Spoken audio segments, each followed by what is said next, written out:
तुम्ही पालकमंत्री आहात आणि त्यातील जो महाराजांच्या पुतळ्यावरून जो वाद होता दोन समाजामध्ये तो तुम्ही अंजनगावातला वाद मिटवला. तर नक्की काय कशा प्रकारे मिटवला?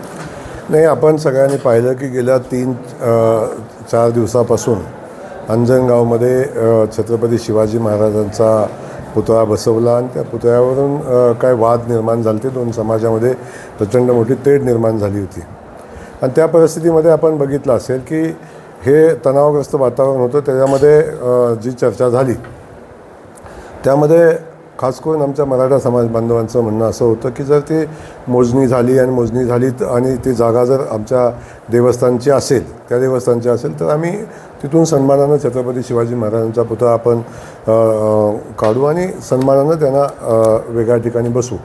परंतु सातत्यानं याच्यामध्ये काय बाहेरच्या शक्ती की हा वाद कसा पेटत राहील, काही देवस्थानच्या वतीनं, काही मराठा समाज बांधवांच्या वतीनं काय प्रयत्न करत होते. परंतु आमचे बारकाईनं त्यामध्ये लक्ष होतं. माननीय मुख्यमंत्री महोदयांच्या सूचनेनुसार त्या ठिकाणी मी काल गेलो होतो आणि गेल्यानंतर अगदी ते दोन्ही गाववाले म्हणजे देवस्थानं असतील, गावातला आमचे मराठा समाज बांधव असतील, यांची बिलकुल भूमिका होती की आम्ही आमचा मार्ग समन्वयानं काढू. जो बाहेरचा हस्तक्षेप जो होता त्यामुळे काही विघ्न निर्माण होत होती आणि तो हस्तक्षेप बाहेरचा आपण जेव्हा थांबवला किंवा त्याही लोकांना मी विश्वासात घेतलं आणि सांगितलं की जर मोजणीमध्ये हा सगळा एरिया देवस्थानचा येतो आहे तर त्या भागातून पुतळा बाजूला नेण्याचा गावकऱ्यांचाच निर्णय होता.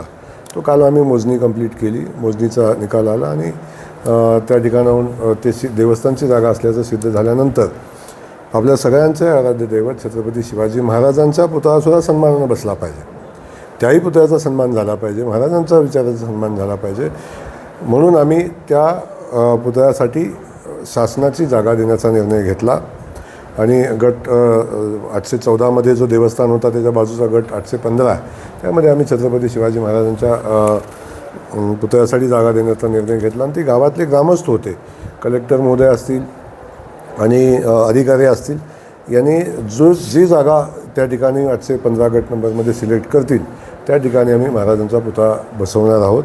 आणि बसवत असताना तो पुतळा सन्मानजनक असावा म्हणून DPDCच्या माध्यमातून 1 कोटी रुपये देण्याचाही निर्णय आम्ही घेतला आणि माननीय मुख्यमंत्री महोदयांनी ज्या सूचना दिल्या होत्या त्याप्रमाणे आम्ही दोन्ही समाज बांधवांच्यामध्ये एकमत करून वाद मिटवला. भाऊ, विधान परिषदेचे निवडणुकीची प्रक्रिया चालू होती आहे. सातारा जिल्ह्याला अजून एक आमदार मिळणार का? मला ही प्रक्रिया चालू होते, तुमच्याकडून बातम्यातूनच कळते. ज्या दिवशी प्रक्रिया चालू होईल त्या दिवशी नक्की बोलू आपण.